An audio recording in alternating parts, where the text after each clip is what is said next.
death penalty. Carissa, Bywater, Deanna, Paige, Wood. And Jasmine Scott.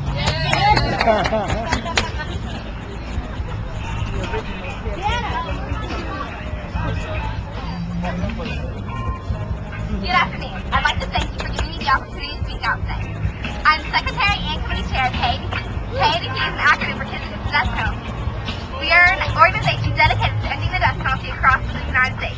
Yes, we are kids, but we know that the murder of any kind is wrong. That includes state-sanctioned murder. In order to accomplish our goal of countrywide abolition, we must unite with other anti-death penalty organizations in an effort to raise awareness and unite in strength and in numbers. We are the people, and if we stand in solidarity, we can and will affect change. There are many reasons why I personally believe that the death penalty is wrong. A lot of people bring the Bible in as a reason for the death penalty. I would rather not, because to be completely honest, it talks about both sides. In the New Testament, it says it's okay, but that's until Jesus has a chance to stone a lady for stealing from him. But instead, he simply told the crowd that they couldn't throw the first stone, but only if they'd never done anything wrong. Needless to say, she didn't die. Now, I'm sure that you've heard this 1,000 times, but my number one reason why I'm against the death penalty is because it deprives children of their best friends, either their mom or their dad. In addition to the fact that I was chosen to speak on behalf of KADP, I'm also a friend and supporter of Jeff Wood and his daughter Paige. I've seen firsthand what Paige has been through, and there are no words to describe the pain and the loneliness that the kids of the death row inmates go through. I'd like to ask you a few, I guess you'd call them heartwarming questions. First, can you imagine what it's like to avoid death, to know the year, month, down to the very day that you're about to die? Nope, I didn't think so. Can you imagine looking into the eyes of your loved ones and telling them that it's time for you to go? Can you imagine listening to your little girl ask you when you're about to come home, fumbling for the correct answer? It must be heartbreaking to see her tears fall from her little face that at one point was filled with hopes and dreams of getting to hug her dad again. Now, if we're punishing the man for taking the life of another man, then who are we to blame for taking the life of a little girl? Can you imagine eating your last meal? You may choose your favorite meal in the whole world, but it still wouldn't be fulfilling to your taste buds because you know that you're going to die and that your little girl is going to grow up in the world without her best friend, her dad. You can replace a lot of things in life, but you can't replace your dad. Can you imagine walking into what might as well be known as the death room and looking over your shoulder to see your little girl crying her eyes out, and before they even inject the drugs into your bloodstream, you're dead. Your life is over. Now, I know for a fact that even in my wildest dreams, I wouldn't be able to imagine any of these things. People may think that the death penalty solves all the problems, but it doesn't. And it's not up to us to condemn people to death. In the Declaration of Independence, we all have 3 unalienable rights: life, liberty, and the pursuit of happiness. All 3 of these unalienable rights are taken away from us with the death row. How do you think our founding fathers would act if they saw us treating people like this?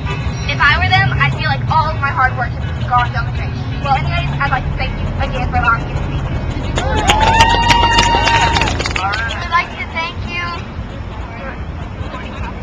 for supporting House Bill 304 and standing out here and doing the march with us. And 2267 because it's just really cool that y'all came out. Hi, my name is Nick, and I'm the Vice President of KADP. I just wanted to thank you all for coming out today and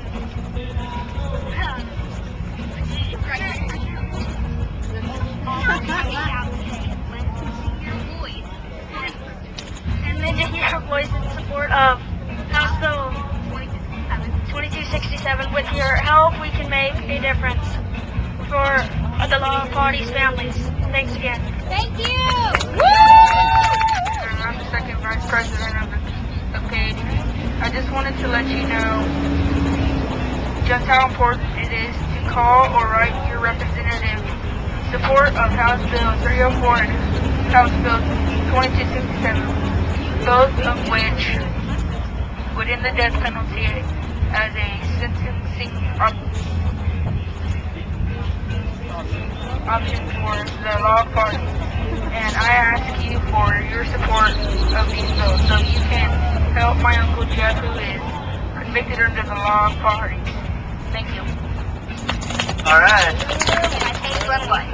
I sit and I wait and wonder if I've been waiting my whole life. All the time wondering, is my daddy coming home? Will I ever get to see him, touch him, hold his hand, or even hug him tight? Will I ever get to sit in his lap or talk to him face to face instead of through the pane of glass? That messes up my brain. Sometimes at night I find myself waiting by the door, just hoping that this is all that dream, and he will simply walk through the door. I need him to tuck me in and ask me about my day. Then read me a bedtime story while my worries drift away. Then say a little prayer for me, my friends and family, then all of the other boys and girls who are hurting just like me. I am my daddy's baby girl, and even though I'm 15, but secretly I'm still 3 years old, waiting for my daddy to come home. Thank you. All right. So those are the words from Paige, daughter of Jeff Wood. Any other words from KADP? All right. So kids against the death penalty, everyone. That's some powerful words from some very young actors.